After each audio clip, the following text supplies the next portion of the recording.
இன்றைய வேத வார்த்தை இன்றைய நாளிலும் 10ஆம் தேதி ஜூலை மாதம் 2026ஆம் ஆண்டு வெள்ளிக்கிழமை இந்த காலை வேளையிலும் ஆண்டவராகிய இயேசு கிறிஸ்துவின் இனி நாமத்தில் இந்த நாட்களிலே உங்கள் ஒவ்வொருவரையும் நான் வாழ்த்துவதில் நான் மிக்க மகிழ்ச்சி அடைகிறேன். இந்த நாளிலும் வேத தியானத்துக்கு எடுத்துக்கொண்ட பகுதி எரேமியாவின் தீர்க்க தரிசன புஸ்தகம் 15வது அதிகாரம் 11வது வசனத்தை வாசிக்க கேட்போமாயிருந்தால், உன்னிலும் மீதியாயிருப்பவர்கள் நன்மை அடைவார்கள். தீங்கின் காலத்திலும் நெருக்கத்தின் காலத்திலும் உனக்காக நான் சத்துருக்கு எதிர்ப்பட்டு உனக்கு சகாயம் செய்வேன் என்று மெய்யாகவே சொல்லுகிறேன் என்று சொல்லி இந்த நாட்களிலே அங்கே அவனுடைய வார்த்தை இந்த நாட்களிலே சொல்லுகிறதை பார்க்கிறோம்.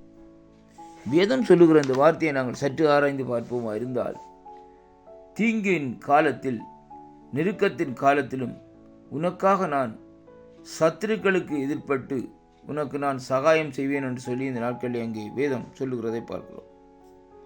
நம்முடைய வாழ்க்கையிலே வருகிற தீங்கு, நம்முடைய வாழ்க்கையிலே வருகிற நெருக்கம், நம்முடைய வாழ்க்கையிலே வருகிற உபத்திரவம், இப்படியான சில காரியங்கள் மத்தியிலும் தேவன் இந்த நாட்களிலே நம்மோடு கூட உதவி செய்கிறார்.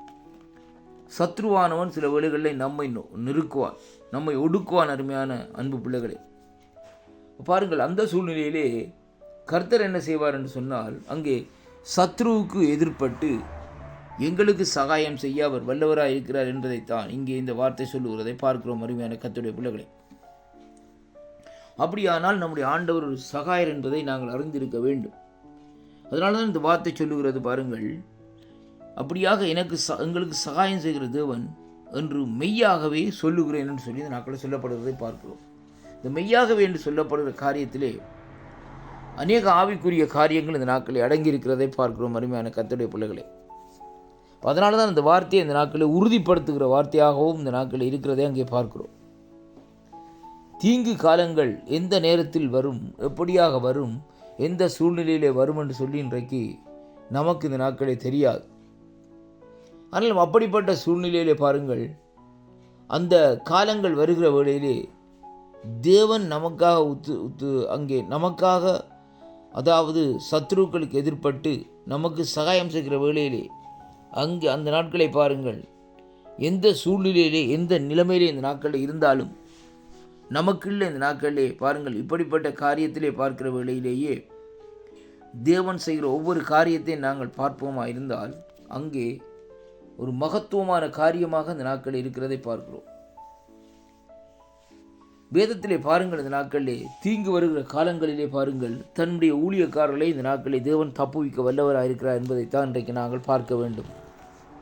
சங்கீதம் 92 எடுத்து இந்த நாட்களை வாசித்து பாருங்கள்.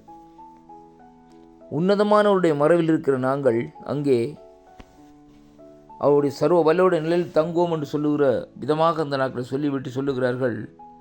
அந்த சங்கீத புஸ்தகத்தை நீங்கள் எடுத்து வாசிக்கிற வேளையிலேயே நம்முடைய சத்துருக்களுக்கு தேவன் இந்த நாட்களிலே நம்மை விலக்கி காப்பார் என்று சொல்லி இந்த நாட்களை பார்க்கிறோம். அருமையான கர்த்தருடைய பிள்ளைகளே, அதைத்தான் இந்த இடத்திலே நாங்கள் பார்க்கிறோம். அருமையான கர்த்தருடைய பிள்ளைகளே, வேதத்திலே பாருங்கள், இந்த நாட்களிலே சங்கீதம் 23 எடுத்து வாசிக்கிற வேளையிலே வேதம் சொல்லுகிறது, சத்துருக்களுக்கு முன்பாக ஒரு பந்தியை ஆயத்தப்படுத்தி என் தலையை எண்ணெயினால் அபிஷேகம் பண்ணுவார் என்று சொல்லி இன்றைக்கு நாங்கள் பார்க்கிறோம். அப்படியானால் நம்முடைய தேவன் சத்துருக்களின் கையிலே இருந்து நம்மை விடுவித்து நம்மை இந்த நாட்களிலே அங்கே தப்புவிக்க தேவன் வல்லவராக இருக்கிறார் என்பதைத்தான் இன்றைக்கு இந்த வார்த்தை ஊடாக இன்றைக்கு நாங்கள் காணக்கூடியதாக இருக்கிறது. அருமையான கர்த்தருடைய பிள்ளைகளே, நெருக்கங்கள் துன்பங்கள் வருகிற வேளையிலே நீங்கள் கலங்க வேண்டிய அவசியம் இல்லை. ஏனென்றால் கர்த்தர் உங்களோடு கூட இருந்தால் அவர் உங்களுக்காக இந்த நாட்களிலே சத்ருவுக்கு எதிர்ப்பட்டு உங்களுக்கு சகாயம் செய்வார். அதனாலே தான் நாங்கள் இந்த நாட்களில் சொல்லுகிற காரியம் என்னவென்றால், ஆண்டவராகிய இயேசு கிறிஸ்துவை இந்த நாட்களில் நாங்கள் சொந்த இரட்சகராக ஏற்றுக்கொள்ளுகிற வேளையிலே கர்த்தர் நம்மோடு கூட இருந்து நம்மை தீங்குக்கும் பொல்லாப்புகளுக்கும் நெருக்கங்களுக்கும் துன்பங்களுக்கும் கஷ்டங்களுக்கும் விலக்கி இந்த நாட்களில் பாதுகாத்து இந்த நாட்களில் நமக்கு சகாயம் செய்வார் என்பதைத்தான் இந்த வாக்குத்தத்தத்தின் ஊடாக இந்த நாட்களை நாங்கள் பார்க்கக்கூடியதாக இருக்க அருமையான கர்த்தருடைய பிள்ளைகளே. அதனால தான் சங்கீதம் 92 சொல்லப்பட்டது போல அவர் தமது சிறகுகளினால் மூடுவார் என்று சொல்லப்படுகிறது. அப்படியானால் தேவன் அப்படிப்பட்ட சூழ்நிலையிலே இந்த நாட்களிலே நம்மை தன்னுடைய சிறகுகளினாலே மூடி இந்த நாட்களை பாதுகாக்கிற தேவனாக இருக்கிறார். கர்த்தர் தாமே உங்களை ஆசீர்வதிப்பாராக. இந்த வாக்குத்தத்தம் உங்களுக்கு ஆசீர்வாதமாக இருக்கும் என்று நான் விசுவாசிக்கின்றேன். இந்த நாட்களிலே தேவன் உங்களை காப்பாராக. அவரை விசுவாசியுங்கள், அவரிடத்திலே இந்த நாட்களை திரும்புங்கள். கர்த்தர் உங்களோடு கூட இருப்பாராக.